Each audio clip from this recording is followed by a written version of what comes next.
When I played Fallout for the first time, back in 2008 with Fallout 3, I wasn't sure what to expect. At 11 years old, I treated it just like another looter shooter. I got lost in Megaton, wandered the wastes, and blew things up for fun. But, over the years, through Fallout 3, New Vegas, and Fallout 4, something changed. I started to see the world it was really showing me. And somewhere along the way, I began to ask myself a question. Are we living in Fallout's Prologue? Growing up, I always had chaos around me, and maybe that's why Fallout felt so warm, so comforting. Like a sheep being shepherded, I didn't realize what I was losing until I paid attention. I didn't see the problems facing the US or the world sliding forward while everyone stayed distracted. And now, as I look closer, I see the same thing Fallout warned us about. We are distracted, just like they were. And that clock? It sits close to midnight. And this isn't me saying we're there yet. We're not as far gone as Fallout's world. But with just a few wrong steps, we would then be living in Fallout's Prologue. J.D. Rockefeller, a man known to history as a visionary and a ruthless businessman. The United States had to create an antitrust law just so he wouldn't own everything. A corporation who sees profits over everything is dangerous, no matter the price. Fallout's world will tell you the same thing. Just look at the giants of Vault-Tec and Robco and General Atomics, just to name a few. They didn't blink an eye as human lives became a testing ground, all in the name of progress. Look around our world. Corporations today lobby millions to pass laws that benefit them and leave us behind. Now guys, ask yourself, do you think the government really acts for the public's interest or the corporation? And this isn't just a USA problem, it is a world problem. And remember though guys, there was a time so many patriots were proud to be American. We really took it for granted. I mean, Germany in the 1940s, they also had patriots too, but I mean, maybe a little too patriotic, but now, brands have replaced national pride. Someone could jump off the Golden Gate Bridge tomorrow if I said a copy of Grand Theft Auto 6 was at the bottom of this. But here, though, is where one of Fallout's biggest warning hides in plain sight. The world didn't end because people were evil.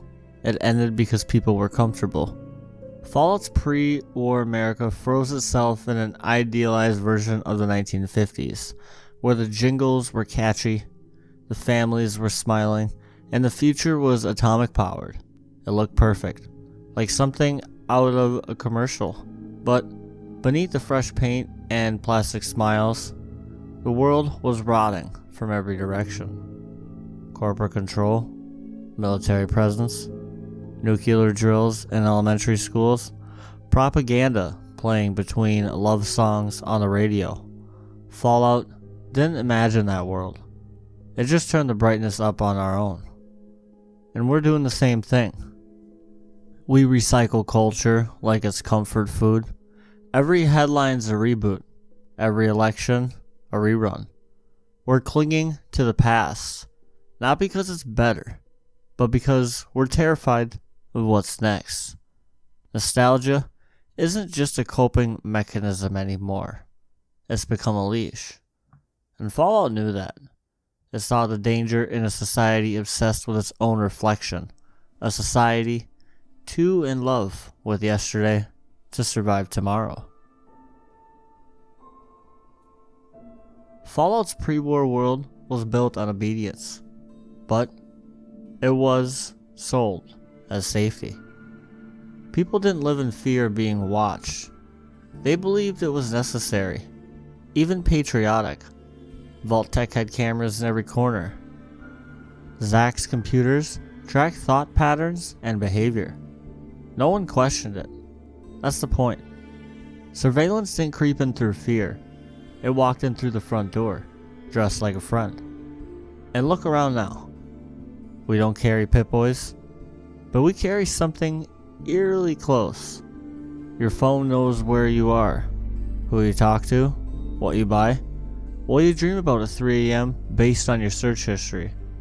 And we gave it all up willingly for convenience, for speed, for a dopamine hit. Fallout warned us that surveillance wouldn't feel like a cage. It would feel like an upgrade. And that's exactly where we are.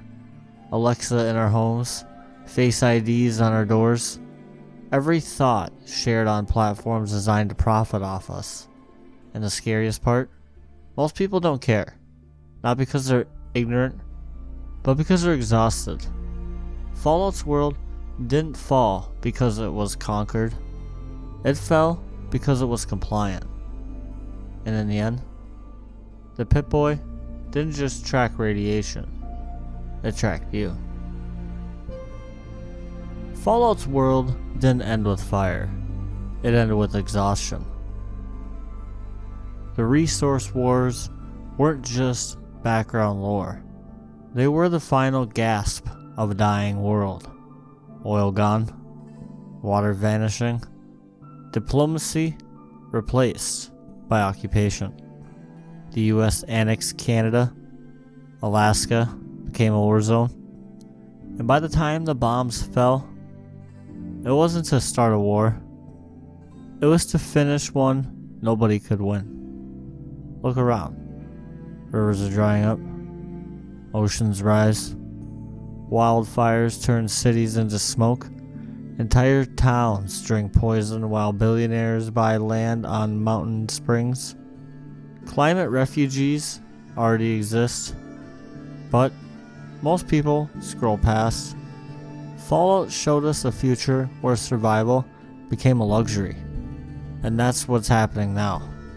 The people who caused the collapse won't feel it first, or worse. And that's not just nature that's cracking. That's diplomacy. The next wars won't be about flags. They'll be about lithium, cobalt, and clean air. Fallout didn't imagine a world where nature turned against us. It imagined a world where we used nature up and called it progress. But in Fallout, the world ended. But inequality, that didn't end. The rich found safety behind steel doors. The poor were left to rot outside. Vaults weren't shelters, they were social experiments. And when the bombs fell, they sealed off the chosen few. Sound familiar? Today, billionaires are building bunkers, buying islands, stockpiling land with water access. Not everyone will face the collapse equally. They never do. We saw it with pandemics, with hurricanes, with heat waves, and just like in Fallout, the ones who suffer most are the ones who were already struggling. Fallout doesn't show apocalypse as a great equalizer. It shows it as a weapon of class. When the system collapses, it doesn't crumble equally. It falls hardest on the people who never had power to begin with. In the end, the vaults aren't fiction. They're just expensive real estate. Fallout was never meant to be a prophecy. It was never meant to hold a mirror to our world and ask, are you paying attention? Because the pieces are all here. The nostalgia, the surveillance, the corporate control, the dying planet, the inequality. This doesn't feel like a fantasy anymore. It feels like a documentary shot in advance. The world didn't fall in one moment. It fell inch by inch. Through comfort, through compromise, through silence. The question isn't, could Fallout happen? It's, has it already started? Corn out.